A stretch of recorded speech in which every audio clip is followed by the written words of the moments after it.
à toutes et tous, c'est Marie-Amélie de Nutrition et Bien-être. Alors, aujourd'hui, on se voit pour la dernière vidéo donc, de la série sur les craquages et les compulsions alimentaires. Alors, le tout qui enrobe vraiment l'ensemble des vidéos qu'on a vues pour le moment. Donc, je vous le rappelle, c'était faire le point sur votre état émotionnel sans vous juger. C'était effectivement quelle est l'assiette idéale pour vous aider à maîtriser ces craquages alimentaires ou du moins les éliminer au fur et à mesure du temps de votre comportement. Le stress et le sommeil, comment est-ce que ces deux facteurs peuvent vous aider de manière extrêmement efficace sur la gestion de votre journée en termes alimentaires et en termes de compulsion. On a vu également un chapitre un peu plus poussé sur les émotions, comment les vivre et comment voir quel était le message qui était derrière, quelle était l'information qu'elle voulait vous donner, parce que c'est ça, rappelez-vous, émotion, mover, bouger. Maintenant, j'aimerais vous parler d'être soi. C'est ça en fait qui enrobe l'ensemble des choses. En général, on n'y pense pas parce qu'on se dit mais je suis moi de toute façon. Oui, être soi, c'est un peu abstrait. Enfin, j'ai toujours été moi, je me sens pas en désaccord total du moins par rapport à la personne que je suis actuellement.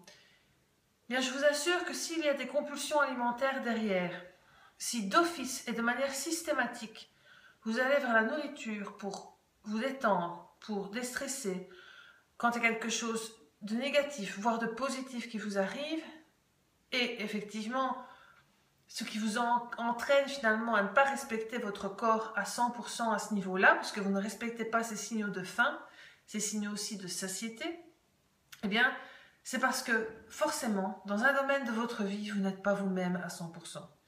Si vous étiez vous-même à 100%, vous seriez alors satisfait complètement ou satisfaite complètement de la vie que vous vivez en ce moment.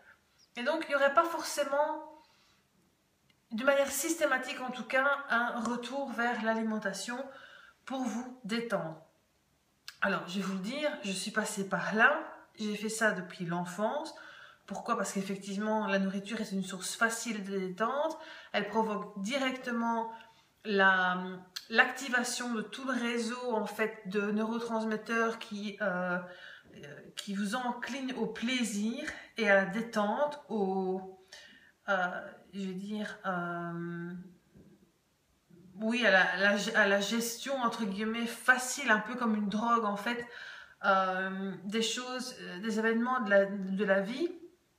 Mais il est un fait certain que si vous étiez épanoui dans chacun des domaines de la vie, alors quels sont-ils? Bon, le travail, la vie familiale, la vie amicale, la vie sociale, votre vue personnelle de qui vous êtes, quels étaient vos rêves, etc.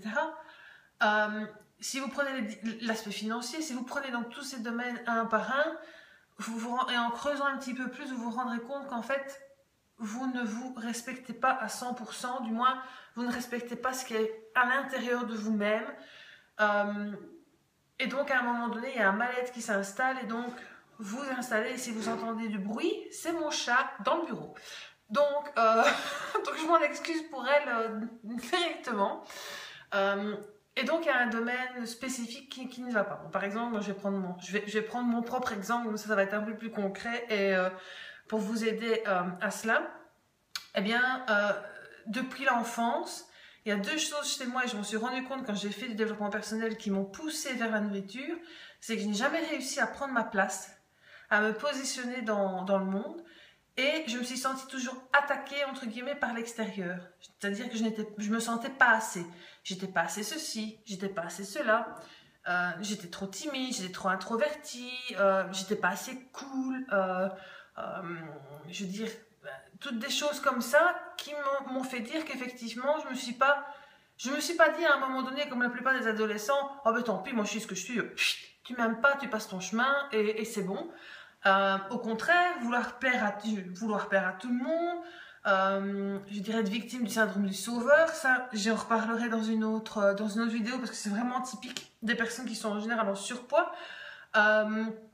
Et donc je me suis rendu compte au fur et à mesure de toute cette démarche mais plus encline vers le développement personnel en plus de la nutrition et de la nutrithérapie, qu'il y avait des zones de ma vie qui n'étaient pas satisfaisantes. Je ne savais pas vraiment dans quelle direction aller pour pouvoir les tourner plus vers un niveau de satisfaction qui aurait été plus acceptable pour moi. Je me positionnais vraiment en victime de la vie sur certains domaines et ça n'arrangeait absolument rien. Et la nourriture là-dessus, et tout le monde le sait, même vous allez me dire, bah oui, je le sais, mais je n'arrive pas à poser des actes. La nourriture, c'est un leurre. La nourriture ne résout pas, par exemple, le fait que vous soyez seul. La nourriture ne résout pas que votre compte en banque est en train de diminuer, vous ne savez absolument pas comment le remonter. La nourriture, c'est vraiment quelque chose d'instantané, un peu comme un drogué qui sniffe son rail de coke. Enfin, vous m'excuserez de la comparaison, mais c'est quasiment cela. Donc, à partir du moment où on prend conscience qu'effectivement, malgré le fait que l'on puisse penser que notre vie est effectivement alignée à 100% sur ce qu'on voudrait faire, voilà, il y a un moment donné où on se rend bien compte que ce n'est pas forcément le cas. Alors évidemment, tout le monde a des zones à améliorer dans sa vie, des zones où on pourrait être plus proche de son intuition, de ce qui nous fait vibrer, de ce qui résonne en nous. Mais à ce moment-là, dépendant de la personnalité qu'on a et dépendant de notre passé, de notre éducation, de la manière dont on a géré les choses depuis l'enfance, on se tourne vers la nourriture. Il y a de plus en plus de gens qui le font, surtout qu'en plus, bon, hein, on ne va pas revenir là-dessus, les aliments de type industriel ont aussi toute une dose de marketing derrière pour vous rendre un petit peu plus addictif que vous ne pourriez l'être. Plus de sel, plus de sucre, plus d'épices, enfin bref, plus d'additifs appétants, peu importe.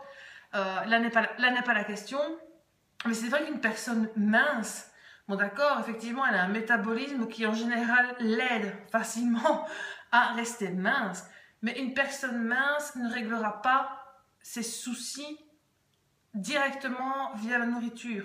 C'est quelqu'un qui va se poser, c'est quelqu'un qui va aller se balader, c'est quelqu'un qui va respirer, c'est quelqu'un qui va s'hydrater, c'est à la limite quelqu'un qui va faire du sport, on ne tombe pas dans les autres extrêmes. Mais en fait, c'est vraiment quelqu'un qui va trouver d'autres chemins.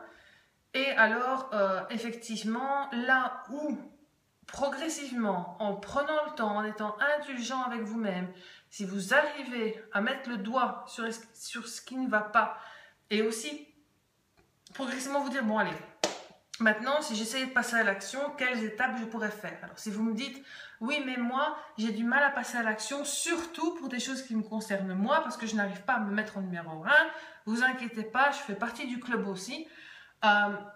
Déjà, déconnectez-vous en vous disant, moi en tout cas ça a marché pour moi, en vous disant, si je ne prends pas soin de moi, je n'arriverai pas à prendre soin des autres. Si je ne prends pas soin de moi, je ne vais pas donner le bon exemple. Si je ne prends pas soin de moi, je n'aurai pas l'énergie pour pouvoir être plus disponible.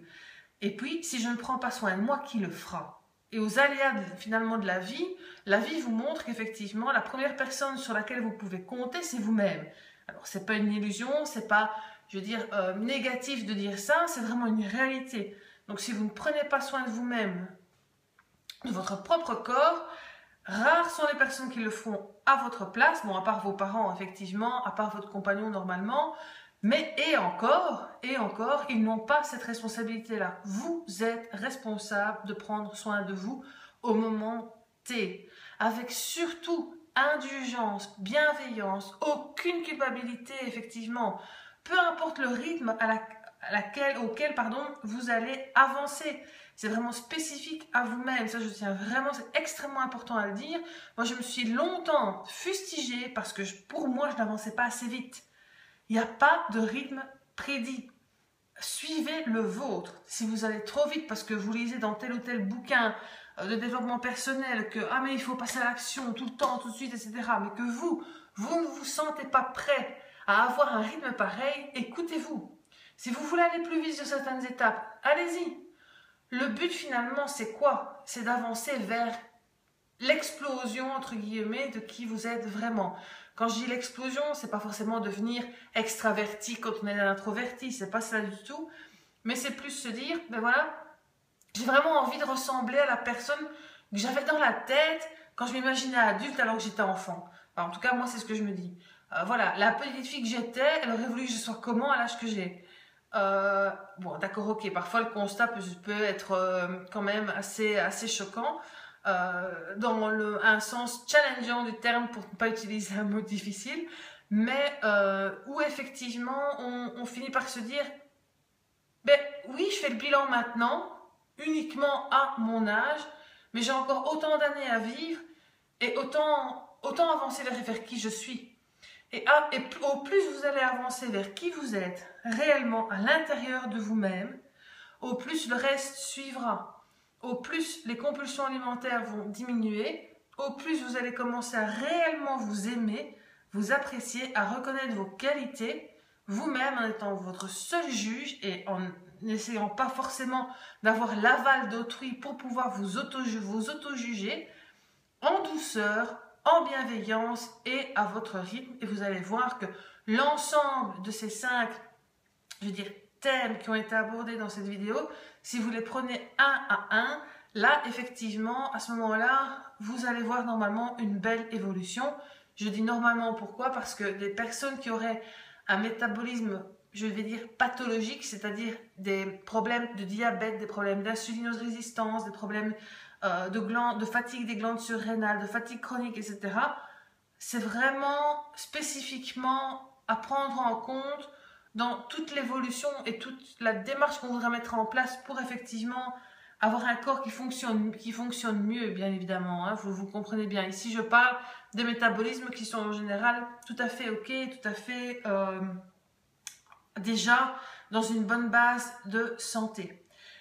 Alors, n'hésitez surtout pas à laisser des commentaires sous la vidéo, à liker, à la partager si effectivement ça a pu vous aider ou voir toute la série, à me laisser des commentaires ou des questions, j'y répondrai avec la plus grande attention et je vous souhaite une bonne soirée et vraiment pensez à vous, mettez-vous en numéro 1, vous ne serez absolument pas égoïste pour ça, bien au contraire. Au revoir.